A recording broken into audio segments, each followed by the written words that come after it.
The views and opinions expressed on any program are those of the producers and/or the persons appearing on the program and do not necessarily reflect the views and opinions of FRC Media, Bristol Community College, or the City of Fall River.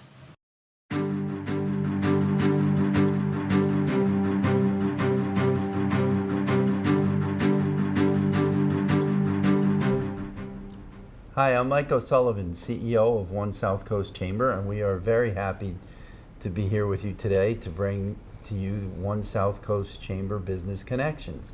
I'm joined today by Ashley Okino, the Executive Director of FRAC, and just to be clear, we'll call it FRAC all through the show, but it actually stands for Fall River Arts and Culture Coalition. Thank you for having me. Ashley. And we're also joined by Cliff Atherist, who is the less than 2 months has been the Director of Membership and Retention for One SouthCoast Chamber, and he's going to talk to us all about membership and all the great stuff that that he's learning and has learned over the last almost 2 months. So welcome, Cliff. Thank you, thank you. So Ashley. Yeah. Why don't you just tell us a little bit more about FRAC? You've been on the show, and I know you've been on other shows, but tell us a little bit about, what's happening with FRAC and in particular why you like the name FRAC. Why I like the name FRAC? I like the name FRAC because it can be a little cheeky. And I think that having a sense of humor is really important. Anyone who knows me knows that I do actually have a really strange, but I do have a sense of humor. And so what has FRAC been up to? It's more like what have we not been up to? That's true. We have just launched over the last month our 10 public-facing projects that we funded through $25,000 that was handed out through 10 grants that went to creatives here in Fall River. And so that has been exciting, going through not only implementing a grant process, but with that grant process, we've been offering free education too. And so those have been online virtual classes. We started in January, and we kicked it off with project planning. And of course, it kind of, it ties back into everything. Everything has a bigger purpose, but between the project planning and grant writing, and we've just done essential marketing for creatives. And so with those workshops, we're continuing to get great registration and participation from folks in Fall River, but also the region too. We have folks, because it is online and it's open for anyone, that all over the place, really all over the country sometimes. We pick up random folks that find it and participate.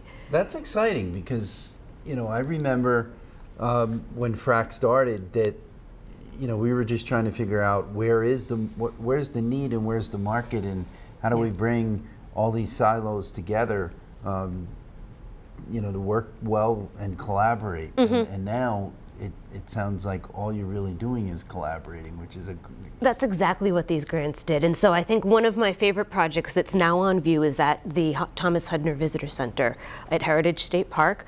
There's a new fabric installation there, and that was through the Ignition Fund that we have the grants that I just mentioned. And so that's a wonderful collaboration. It gave the artist a really public space to show her work, and it also ties back to, not only does it beautify the space, but ties back to the textile history of the city as well.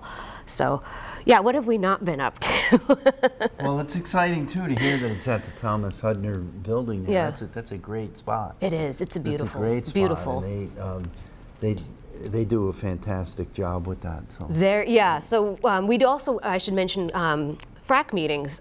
They're one of our FRAC members and regularly attend our meetings, which are the second Monday of every month. So I do encourage people, we meet at rotating locations. Those locations are posted on the FRAC Instagram, our Facebook, and Eventbrite. So if you don't follow us on social media, there are other places you can find this information. For the month of July, we're at the Children's Museum. And then in August, we'll be at the Heron Center, which is down on Plymouth Ave. And they do great work down there too. So FRAC meetings are great, and I will say that going back to the Heritage State Park, they mentioned at the last FRAC meeting that he has 3 pages of legal-sized paper worth of events happening, like listings. Wow. Talking about collaboration and how much is going on. Was that Jim Lopes? That is Jim Lopes that I'm talking Jim about. Jim Lopes is a wonderful guy. He is, He really is a wonderful guy. And it's great to hear that there's that much activity there. There is.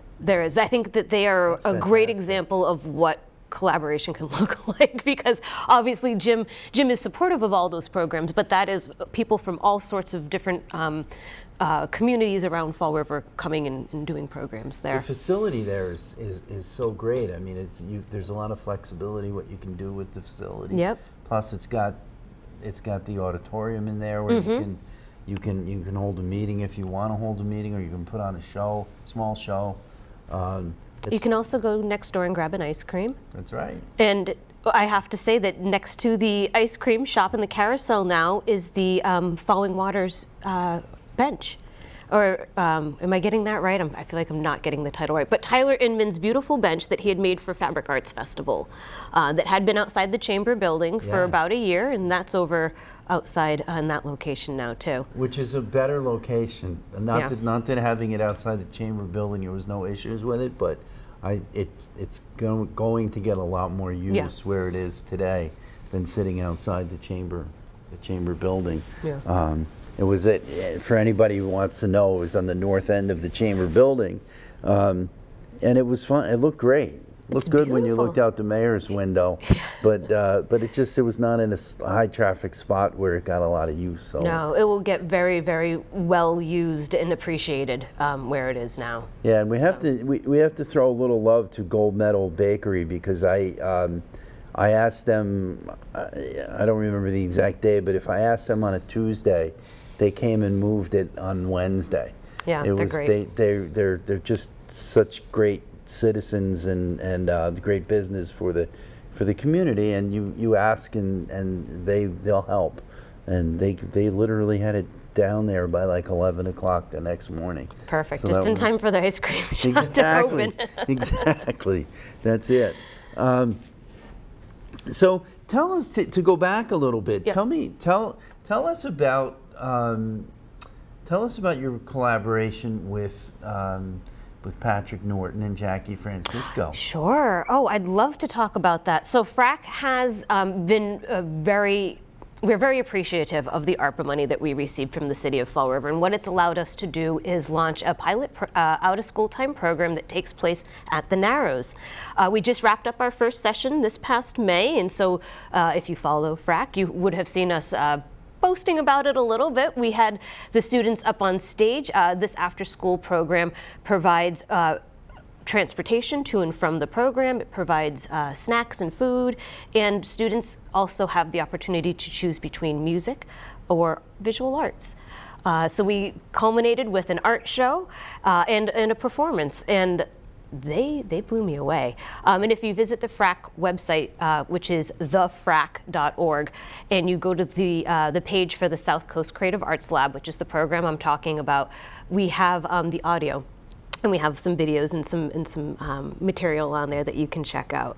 I'll have to check it out because unfortunately I had to miss the show, but I was really looking forward to it. It was very well attended. I was thrilled with the number of families that came out, and not even just families, but folks from the community, local government that came out and supported. Mayor Coogan, Rep. Viola were there, some city council members were there as well. And so, this is a program where with surveying the students, which is really important to take a temperature check of kind of how is this really going for you.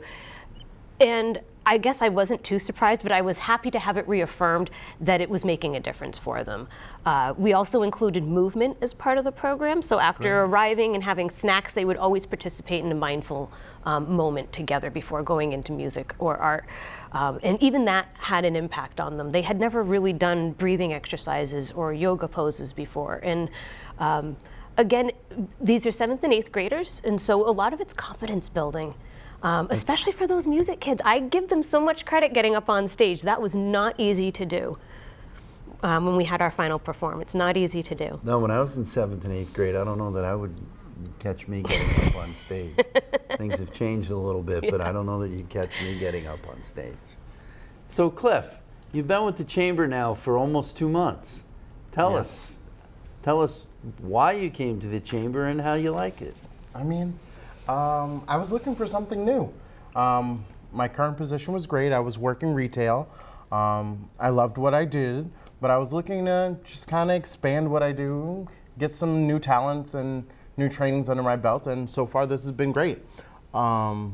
I've been meeting lots of people, getting more involved in the community, and just absolutely loving every minute of it. That's great. That's great to hear. Well, we're happy to have you. Thank you. And Thank you. I understand you've been making quite a few phone calls to all the members of the chamber. Yes. How's that going? That's going great. I've called about 600 or 700, give a few, and I'm working through the list. That's about halfway if you guys don't know how big our chamber is. And I'm getting lots and lots of just great feedback. Like, people are really happy to hear from us and find out that, we are able to help them and reach out. And so it's been awesome so far. And a lot of calls are very quick. They're like, oh, thank you so much for introducing yourself.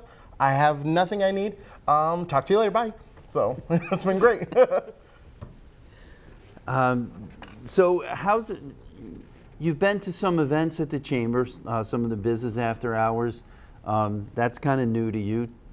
How are those going? Those are going great. I've got a giant stack of business cards, and I'm going through them like, oh yeah, I remember talking to you, and I'm writing my notes and reaching back out, and my LinkedIn profile is getting bigger and bigger and bigger, just making connections. And it's great because I'm finding that the more people I interact with, the better I am able to assist people, because I'm like, oh, I actually know a person who does that. Oh, you need something? Oh, I know 5 people who are doing that. I'm emailing all of them. And it's been great because I was surprised at how willing people are to help each other, and it's just really awesome to be a part of such a great community. Now, that's one of the things that's really a lot of fun. And one of the things I love about being in the chamber world is people do like to help each other. And collaboration, if you open the door for collaboration, people will jump in. Sometimes it's too easy for people to live and work in silos. But once you open the door and you keep the door open and you keep the energy flowing, it's really, really exciting. And speaking of collaborating, tell me a little bit more about this new program that National Grid is running. Oh, excellent, excellent. So it's super awesome. So what's happening is National Grid is giving a grant to 100 small businesses, which is awesome. So what a small business is, as far as the grant's concerned, is it's 50 employees or less. And that opens on the 26th. So for someone who is a chamber member, they just go to our website, apply, and it's first come, first serve. They have to be a National Grid customer. Yes, either gas or electric. And you'll just provide one of those bills through the website. Yeah, that's an excellent program. And if you go to onesouthcoast.com, you can apply for the grant. It is first come, first serve. But you really have to make sure that you are a National Grid customer. If you're not a National Grid customer, unfortunately, National Grid is not going to give you a grant. But that is very understandable. So Ashley, on the FRAC side of the world, what else is happening as you move into the summer? More grants. This is a great transition. This is a great, and we didn't do this on purpose, I have to say. We have a new grant opportunity out, and it's different than the one I previously mentioned, which was for individual artists. This one is open to nonprofits, community organizations, and community groups.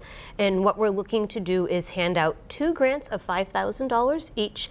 And what they're going to do with that is create some murals. So we're looking for folks with high visibility, like walls that have great visibility, good sight lines, walls that are in good condition. That's really important too. And also just a plan in place for not necessarily what the artwork looks like, but how you're going to fund it. So this grant is really meant to be supplemental because we're looking for not ginormous walls, but walls that have a little bit of space to them, and to really cover materials or lifts or staging or anything is needed. We want to make sure that everyone is paid properly and that it's done to the best that it can be done. So $5,000 will get you very, very far, and it could be most of your budget, but people should go and check out, again, the FRAC website. The program is called FRAC Murals, and you have until July 14th to apply. It's a really simple Google form to fill out. You don't have to have a Google account to do it. And then from there, we will be announcing a call for artists. later on this summer. exciting. Yeah, and so for the artists, we will be announcing those locations soon, but we will be, again, doing high visibility walls. So it's a little bit of both, and this was all made possible through a state earmark. Which again, we're always so grateful when we get funding and when arts and culture is recognized as an economic driver, which is why I'm sitting here with the chamber. And so this earmark really came down to help promote tourism in the city, which is why we want to make sure that the walls can be seen from main roadways.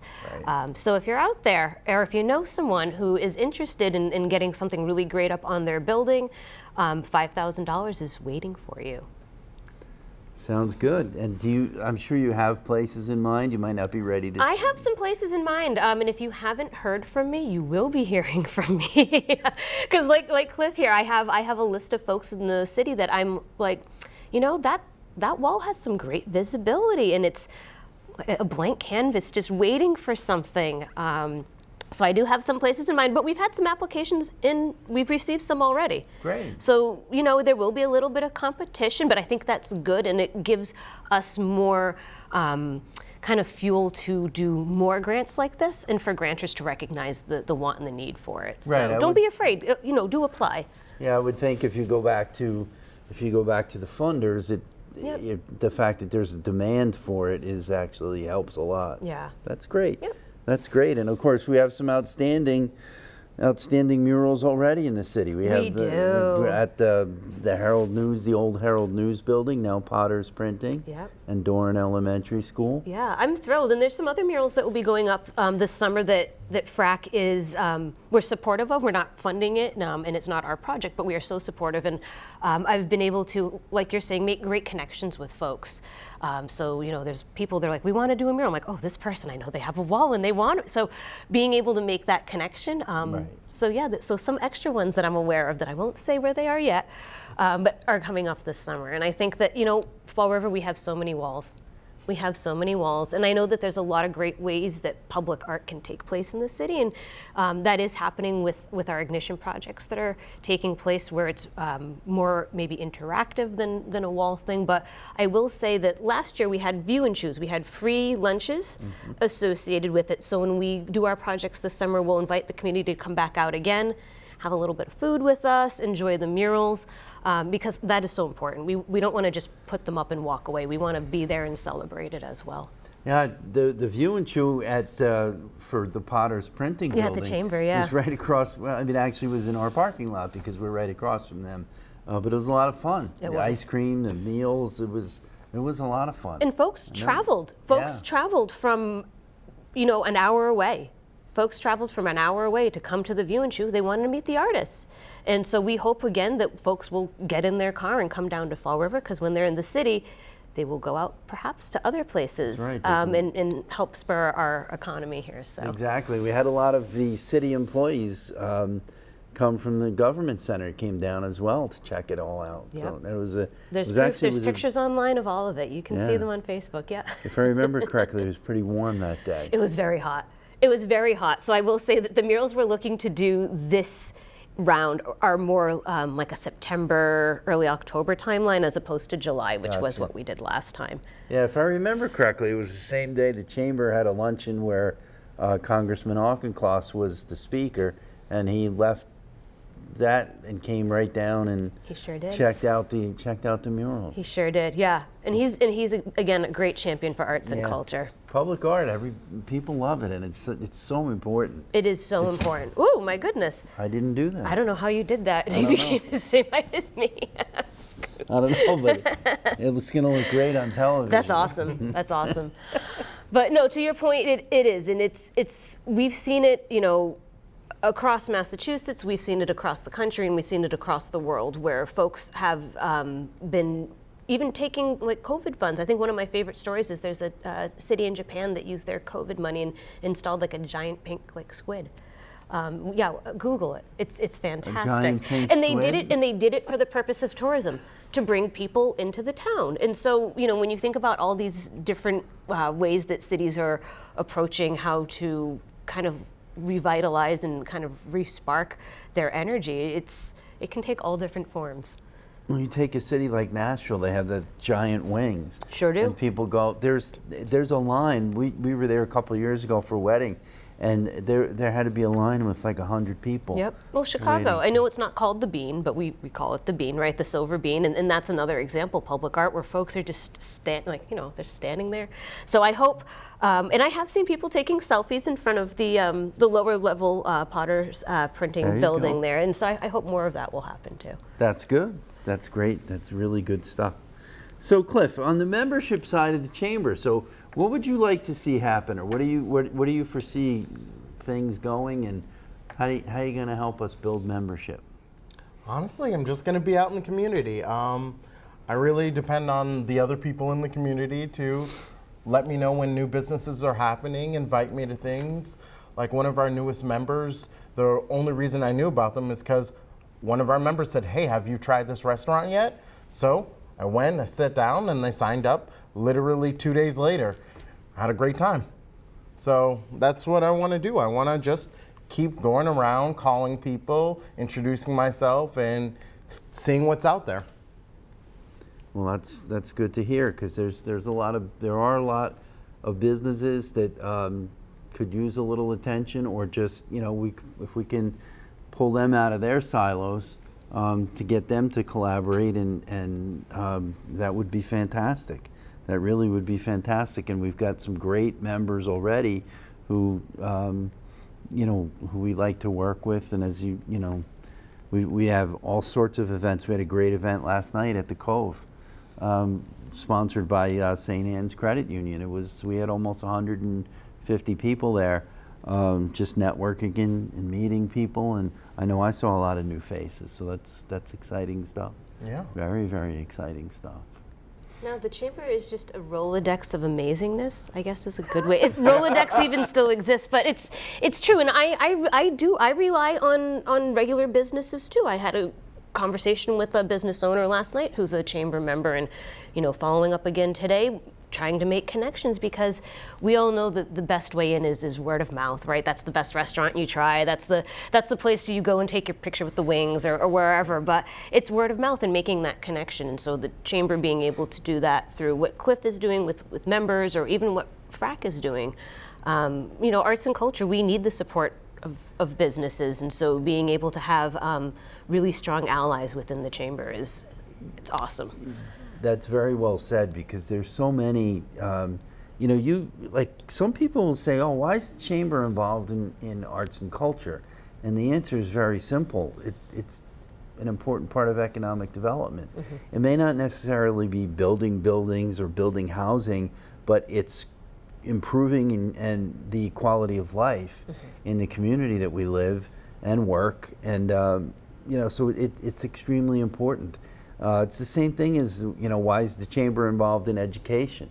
Chamber's involved in education because those kids that start school today or start school in the end of August, by the time they're, 18 years from now, and 18 years comes pretty quick, I can tell you, it comes very quick. By the time they're 18, they have to come out and they've got to be well educated and capable of working, and it doesn't make a difference of what kind of work they do, because we've got a great high school in Durfee, we've got a great high school in Diamond, and they produce great kids, and the kids who come out of Diamond that go to work,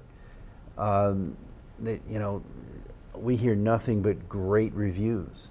We want citizens that contribute back to the community and give back to the community, right? Yep, and exactly. So you can only do that if you empower them through education, whether it's through school or like what we're doing, what I mentioned with like the virtual workshops. Mm-hmm. You have to empower them.